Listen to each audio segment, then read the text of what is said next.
friend has asked about desires, about the clingingness that we have within all of us and the fear connected to it. Oh, beloved,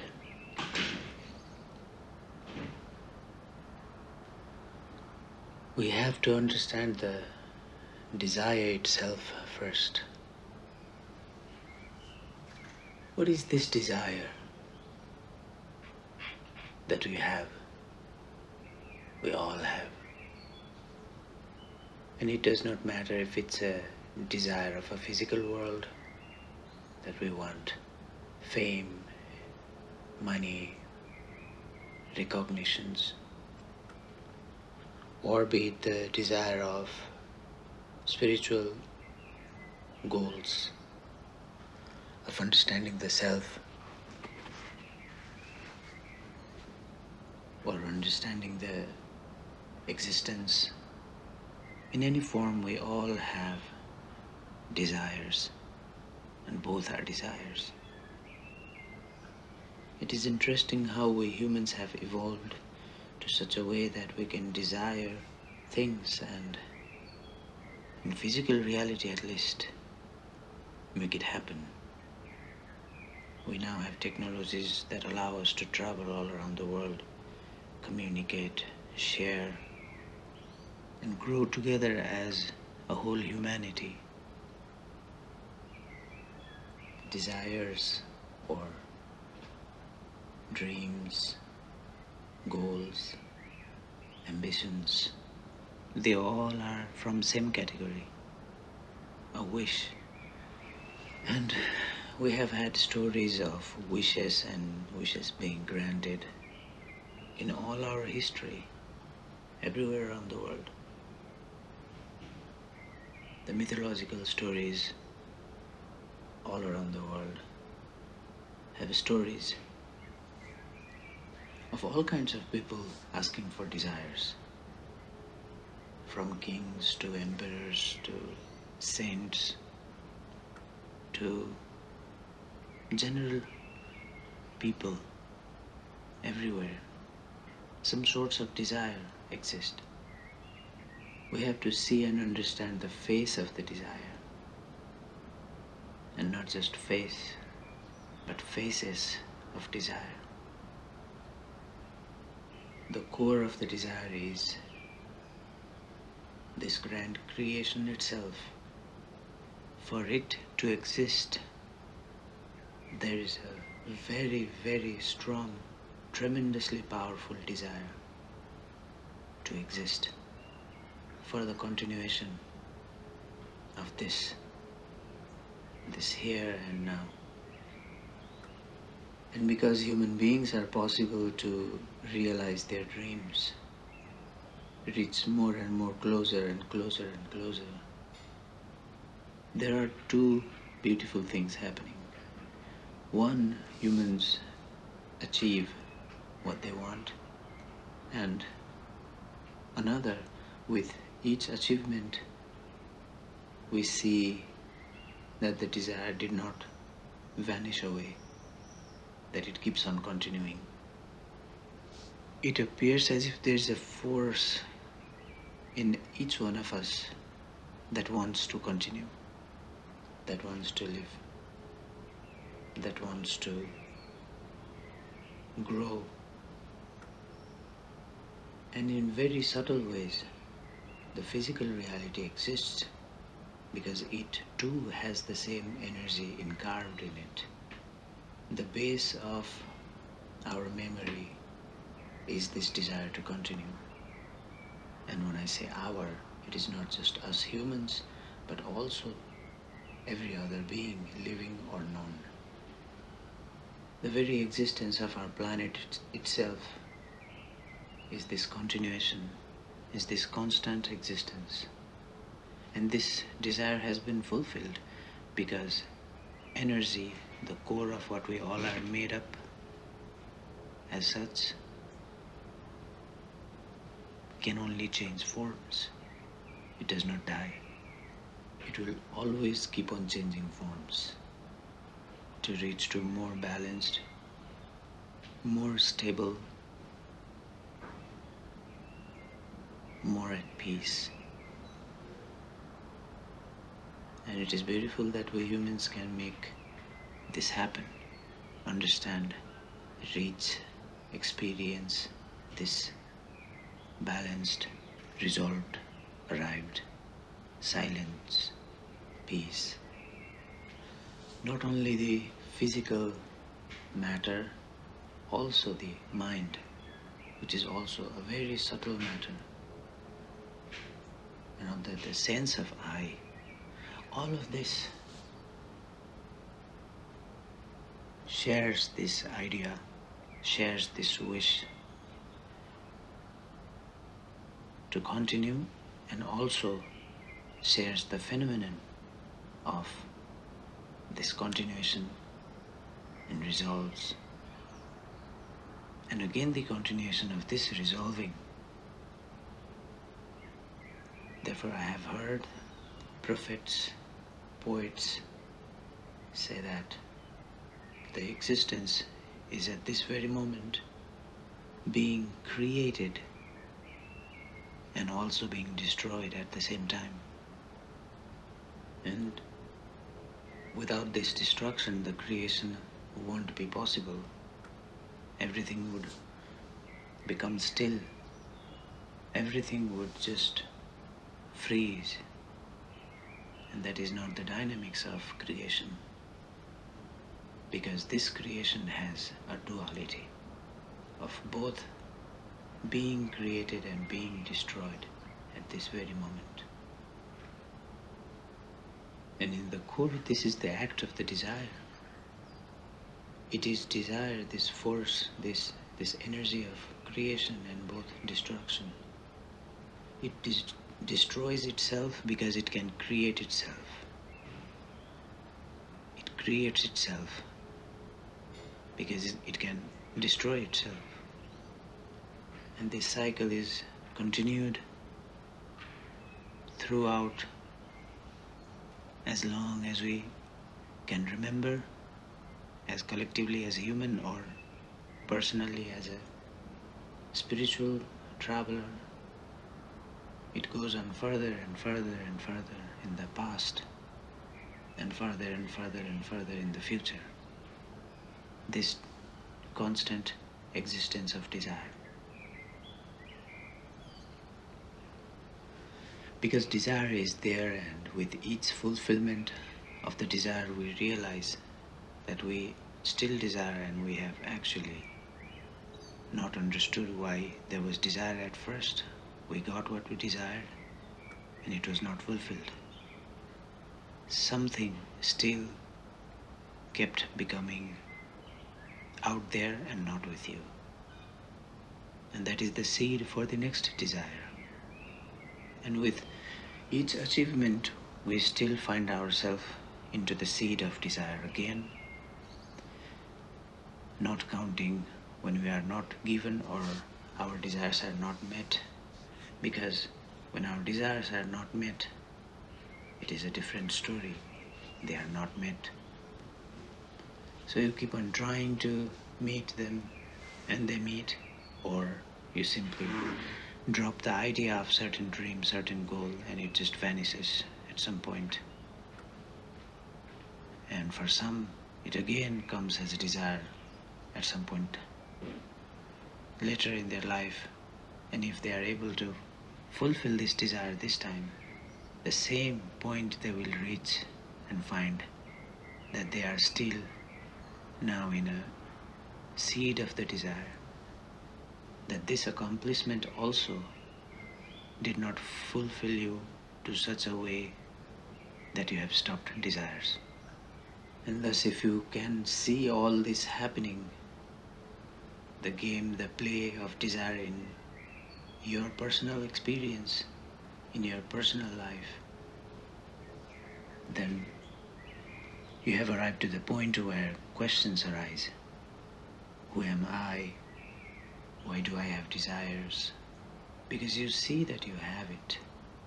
Now you have arrived to the point where you do not fight it, but question it, understand it.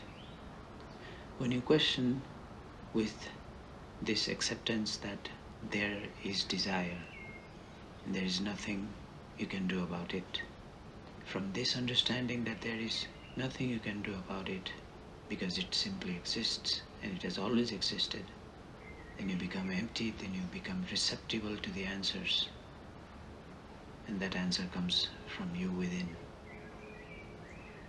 These questions take you to your inner being to make you understand, make you resolve, make you become at peace with your desires, your existence, your energy, your everything. And this way desires itself takes you to desirelessness. Because when you are receptible, when you become empty, when you accept the entirety, even if just for a moment, for that moment, your acceptance takes you to the silence, desirelessness. So that is the story of desire. Now how we live our life, it does not matter, because there can be as many different kinds of lives that one can live, as many thoughts one can have in the mind. Because again, these desires in the mind are what guides your life. If you go on following the desires in the mind, and that shapes your reality, and your desires are shaped by what you see, what you hear, what you involve yourself with. And that is Sangha, companionship, commune. Buddhists say Sangham Saranam Gacchami, asks the existence to take one to Sharan of the Sangha. And Sharan is this I relax in you kind of feeling that with your whole knowledge, with your whole acceptance, you are rested at the Sangha. And that is the place, the moment where you can drop yourself and keep on being what existence brings naturally to you. And you again become childlike, full of life, freshness. And you dance, you play, you jump. That playfulness, that experience of this playfulness is what life goes through. Actually, this cosmic Leela is what goes through. And this cosmic Leela, we all go through all kinds of sufferings, which is also part of the desire. Because with those sufferings we learn, with those sufferings we grow, and all those sufferings always point us towards the acceptance. Because if we could not accept an incident, or someone passing away, or someone leaving away, we cannot let the creation happen new. We are trying to stop or stuck the creation, but the creation keeps on continuing, and what is stuck becomes our shadows. And the more powerfully a shadow is stuck, its ghost haunts a person throughout life. And it is also to guide you to accept these events, these moments. And when the acceptance is there, suddenly the life force energy starts flowing. So again, it does not matter if you become famous or don't become famous. It is for your personal experience of your own intimate life. That is the idea of brahmacharya, that you have found that you are entirely alone and accepted that as well. And that acceptance is something, because even if after that you have thousands of followers or thousands of friends and fans in the modern terminologies, you will still be alone. And that is the magic of it. You will know that you are always and still alone. You may share your life with a partner, with children, in a family, or you will live a solitude life. It does not matter after that. So the desire takes you up to this point where you have accepted. Then there is other side of the world, that as you start having followers or fans or devotees, there will also be duality. People who will follow you, and also people who will get a glimpse of their own self in one of your practices or sessions or from your guidance. There will be people who will get light, and there will be people who will get no light. Meaning there might be people who will start saying something bad about you or your practices, people who will deny you, people who will write negative comments. And you will have to know that there have always been people from both sides, because the duality exists in every forms, and every human beings have given free desires, free wills, so they can pursue desires or not. If they pursue certain desire, they become some kind of person. If they pursue certain other desires, they become different kind of person. It's differently molded then. So still you will see the existence of this both duality, and you will still know that you are still alone, and you will still be in your center, in your serenity. Then even if you decided not to be in the social media or in the fame and go and meditate somewhere, that is also okay, because again it comes to your personal story. You start becoming whatever stories you gather up from your own life, because both positive things and negative things have happened in everyone's life. The kind of story you like to connect forms your character, forms your energies, forms your path. Therefore they say count your blessings, meaning remember the good sides of the stories that you have lived through and make your own story, because after all no one else can live your life, and you have choice to make your life a very blissful one. Whatever story we remember, for example, if you are there telling your life story to someone, what story do you gather? What story do you portray about yourself? Becomes a means for how the person who listens to you starts seeing you, forming characters about you. So among these all desires and the game of desires, we have a choice of connecting our stories and make us who we want to be. Then you can be on social media or not be on social media, it does not matter.